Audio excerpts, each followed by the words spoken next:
Hey, it's Chuki here from SojourneringScholar.com. In this video, you will learn how the US visa works, what a US visa status is, and understand the difference between your US visa validity and your duration of stay in the US.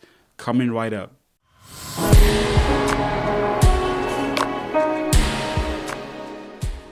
The US visa, like all other travel visas, is nothing but a document that allows a foreigner to travel to the US and seek entry into the US. Being in possession of a US visa does not guarantee a foreigner a right of entry into the US. Entry into the US is solely dictated by the US Customs and Border Patrol officials who a foreigner encounters at a US port of entry. On the other hand, your US visa status is a category to which you're seeking to be admitted into the US under. Your US visa class and your US visa status always go hand in hand. As an example, let's say you travel to the US with an F1 visa. When you get to the port of entry, you're going to be seeking to be admitted into the F1 status. You cannot travel into the US with a B1 tourist visa and seek to enter the US into an F1 status. For many other countries, the travel visa contains a duration for which the foreigner is legally authorized to stay in the country. This is not the case with US travel visas, as the period of validity of your US travel visa has nothing to do with your legal authorized stay in the US. When you arrive at the US port of entry, which could be at an international airport, a seaport, or a US land border crossing,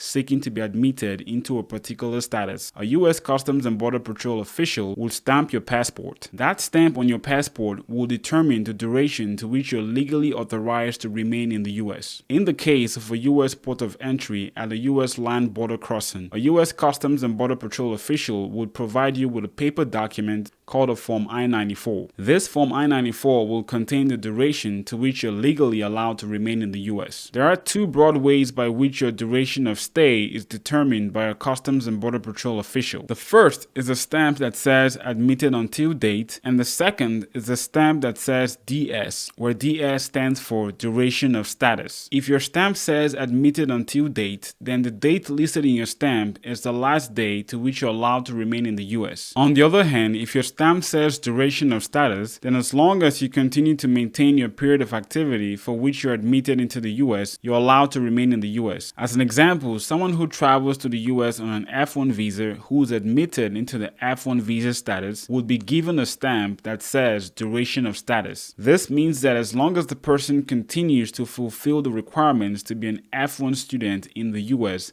they're allowed to remain in the US. Remaining in the US beyond your authorized period of stay is a violation of your visa status and could result in you being deported or barred from entering the US in the future. You can think of the expiration date of a US travel visa simply as the last day to which you must arrive on US soil and ask to be admitted into the US. But once you're admitted into the US, the expiration of your US visa has nothing to do with your legal stay in the US. However, with few exceptions, if you travel outside of the US with an expired visa, you'll need to get a new visa in order to be admitted back into the US. While you're in the US, you can file for an extension of stay or a change of status. For example, you can go from a B1 tourist visa status to an F1 student visa status. However, you cannot file for an extension of your US visa while you're in the US. This is because all applications for US visas are processed by the US Department of State and must be done outside of the US. Changing your status in the US means that whenever you leave the US, you must obtain a visa in the new status in order to be admitted back into the US. As an example, if you enter the US on a B1 tourist visa and later change your status into an F1 student visa, then if you leave the US, you must obtain an F1 student visa in order to be admitted back into the F1 status. If you have any questions or concerns about this topic, please make sure to leave me a comment in the comment section below. I hope you found this video very helpful, and if you did, please give this video a like and share it, and also make sure to subscribe to the channel to catch up with more high value content coming your way. Thank you for watching this video, and I'll catch you on the next one.